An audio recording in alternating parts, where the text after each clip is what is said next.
Maths foundation के physics के class में आप सभी का स्वागत है। जैसा कि आप जानते हैं कि मैं इरफान आलम क्लास 12 के स्टेट बोर्ड और सेंट्रल बोर्ड स्टूडेंट्स के लिए फिजिक्स का एक सीरीज चालू किया है और इसी सीरीज में अभी हम लोग क्लास 12 के फिजिक्स का फर्स्ट चैप्टर जिसका नाम है इलेक्ट्रिक चार्जेस एंड फील्ड, इसी को डिस्कस कर रहे हैं। ये फर्स्ट चैप्टर 4 टॉपिक पे बेस्ड है, जिसके पहले टॉपिक का नाम है बेसिक्स ऑफ इलेक्ट्रिक चार्जेस। आज बेसिक्स ऑफ इलेक्ट्रिक चार्जेस का लेक्चर नंबर 4 है। लेक्चर नंबर 3 में मैंने प्रॉपर्टीज ऑफ चार्ज बताया था और चार्ज की दो प्रॉपर्टीज मैंने बताया था। पहली प्रॉपर्टीज थी एडिटिव प्रॉपर्टी या एडिशन ऑफ चार्ज, जिसमें मैंने बताया था कि net charge on a body is the algebraic sum of all the charges present anywhere on the body. दूसरी प्रॉपर्टी थी कंजर्वेटिव प्रॉपर्टी या कंजर्वेशन ऑफ चार्ज, जिसमें मैंने बताया था कि charge can neither be created nor be destroyed but it can be transferred from one body to another. आज हम आपको चार्ज की तीसरी प्रॉपर्टीज के बारे में बताना चाह रहे हैं। इसका नाम है क्वांटाइजेशन ऑफ चार्ज। अगर किसी फिजिकल क्वांटिटीज का एक मिनिमम वैल्यू फिक्स कर दिया जाए और बकिया सारे वैल्यूज उसी के मल्टीपल में आए तो हम लोग कहेंगे कि वो फिजिकल क्वांटिटीज क्वांटाइज्ड है।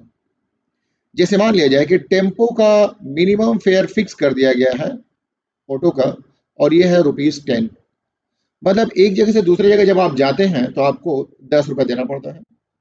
थोड़ी और आगे जाएंगे तो उस केस में आपको ₹20 देना पड़ेगा, और आगे जाएंगे तो आपको उस केस में ₹30 देना पड़ेगा।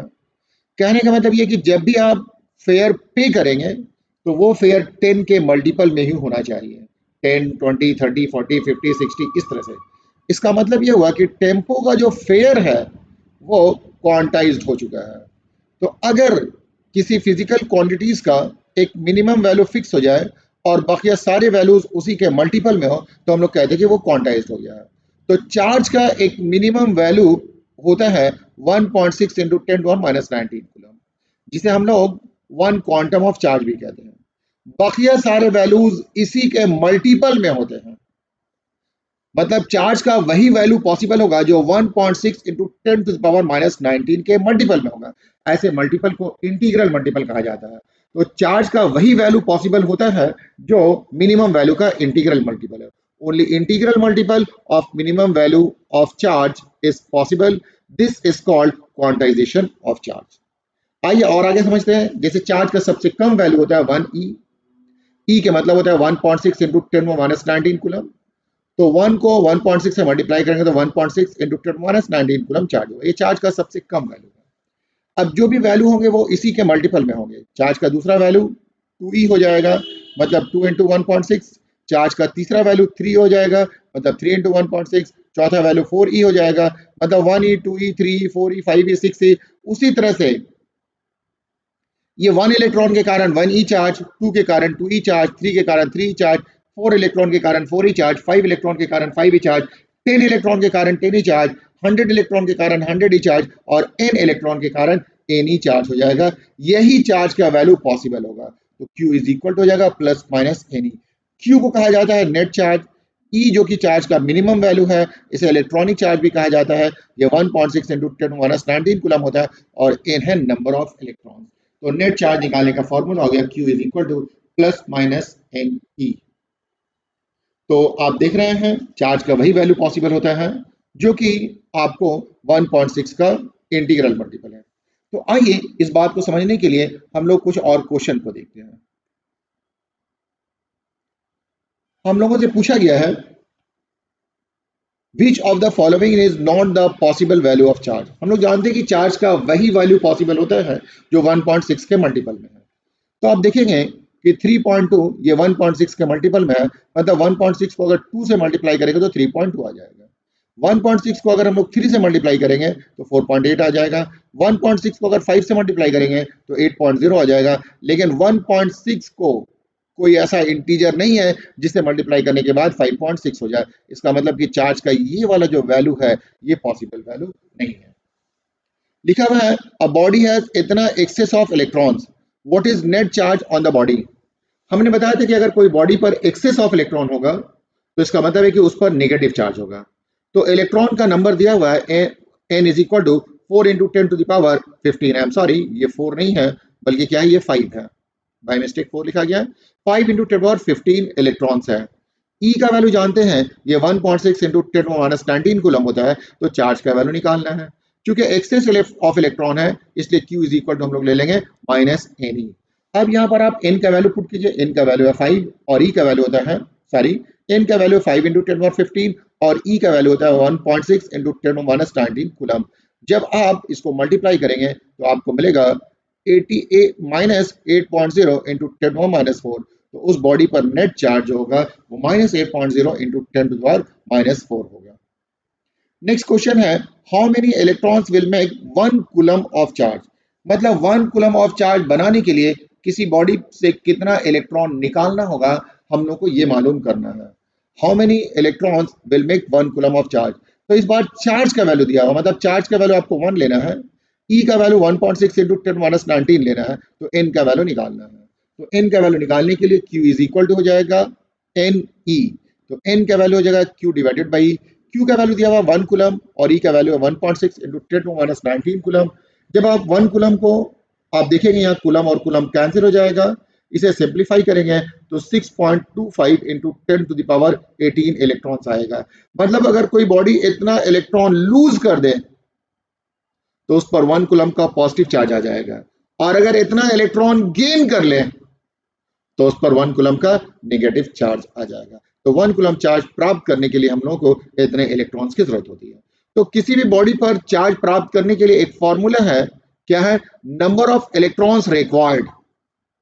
किसी भी बॉडी पर अगर चार्ज का अमाउंट फाइंड करना है तो कितने इलेक्ट्रॉन की जरूरत होगी, इसमें लिखा हुआ है number of electrons amount of charge into 6.25 into 10 to power 18 coulomb.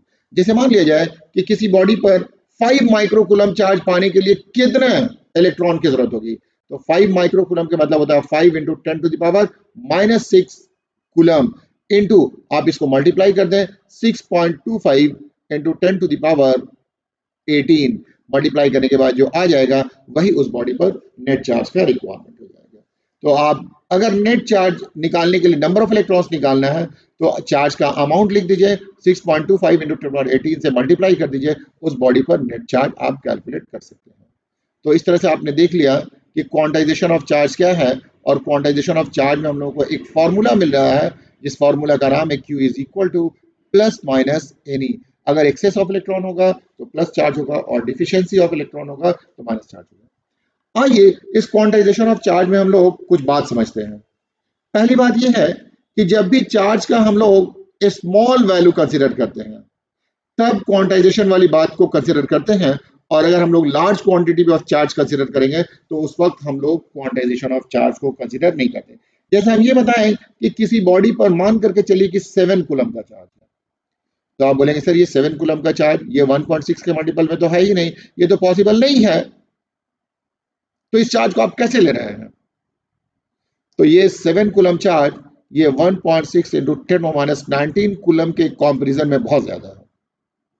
तो अगर चार्ज का वैल्यू ये मिनिमम वैल्यू के कंपैरिजन में बहुत ज्यादा हो तो उस केस में हम लोग क्वांटाइजेशन वाले प्रिंसिपल को फॉलो नहीं करते हैं। आप फॉलो कीजिए तो भी ठीक है, नहीं फॉलो कीजिए तो भी ठीक है। तो कहा जाता है कि आप जब large quantity of charge consider कर रहे होंगे तो आप ये क्वांटाइजेशन ऑफ चार्ज के कॉन्सेप्ट को इग्नोर कर सकते हैं। लिखा हुआ है one can ignore quantization of charge while dealing with macroscopic charges because value of one quantum of charge is negligibly small। आइए आगे एक तरफ बात करते हैं, दूसरी चीज में आते हैं, नोट 2 में आते हैं। नोट 2 क्या कहता है, क्वांटाइजेशन ऑफ चार्ज आपको यह सजेस्ट करता है कि किसी भी बॉडी पर मिनिमम वैल्यू ऑफ चार्ज का कितना टाइम उसमें मौजूद है। जैसे मैंने आपको बताया कि एक बॉडी पर मान लिया जाए कि 8.0 into 10 to the power minus 19 coulomb का चार्ज है। इसका मतलब यह हुआ कि इस बॉडी पर मिनिमम वैल्यू का 5 टाइम्स चार्ज मौजूद है। तो क्वांटाइजेशन ऑफ चार्ज आपको यह बताएगा कि किसी भी बॉडी पर मिनिमम वैल्यू का कितना टाइम चार्ज मौजूद है। Quantization of charge suggest that how many times the given value of charge is present in a body in combination to minimum value of charge. अब आप अगला ये बोल सकते हैं कि सर क्या चार्ज ही ऐसी प्रॉपर्टीज है जो क्वांटाइज्ड होती है, या दूसरी भी प्रॉपर्टीज क्वांटाइज्ड होती है? नहीं, बिल्कुल सही है। चार्ज के अलावा भी अदर प्रॉपर्टीज हैं जो प्रॉपर्टीज क्वांटाइज्ड होते हैं। जैसे चार्ज तो क्वांटाइज है ही, angular momentum of revolving electron. Electron nucleus के चारों तरफ डिफरेंट ऑर्बिट्स में रिवॉल्व करते हैं, तो उन रिवॉल्विंग इलेक्ट्रॉन का एंगुलर मोमेंटम क्वांटाइज्ड होता है। मैग्नेटिक मोमेंट ऑफ एटम, एक टर्म है मैग्नेटिक मोमेंट, जब आप पढ़ेंगे आगे तो आपको पता चलेगा कि एटम का मैग्नेटिक मोमेंट भी क्वांटाइज्ड होता है। एनर्जी ऑफ फोटोन, फोटोन की एनर्जी ये भी क्वांटाइज्ड होती है। तो इस तरह से ये सारे फिजिकल क्वांटिटीज क्वांटाइज्ड होते हैं। चार्ज की चौथी जो प्रॉपर्टी है, इस प्रॉपर्टी का नाम है चार्जेस इन वेरियांस। पहले हम लोग समझते हैं कि वेरियांस क्या है।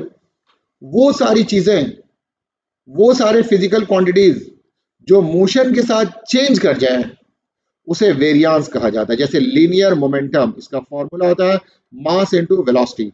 तो किसी भी बॉडी का लीनियर मोमेंटम वेलोसिटी के साथ चेंज करता है, तो लीनियर मोमेंटम ये वेरियांस है।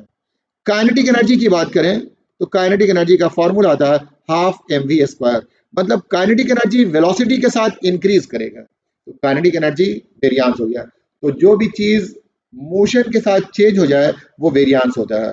लेकिन अगर कोई चीज मोशन के साथ चेंज नहीं करे तो उसे हम लोग इनवेरियांस कहेंगे। जैसे चार्ज मोशन के साथ चेंज नहीं करता है, अगर किसी बॉडी पर 5 माइक्रोकूलम का पॉजिटिव चार्ज है, वो रेस्ट में रहेगा तो भी 5 माइक्रोकूलम होगा, और जब वो मोशन में रहेगा तो भी 5 माइक्रोकूलम होगा, मतलब चार्ज इनवेरियांस है। दूसरा है स्किन इफेक्ट। स्किन किसी भी चीज के आउटर मोस्ट लेयर को कहते हैं।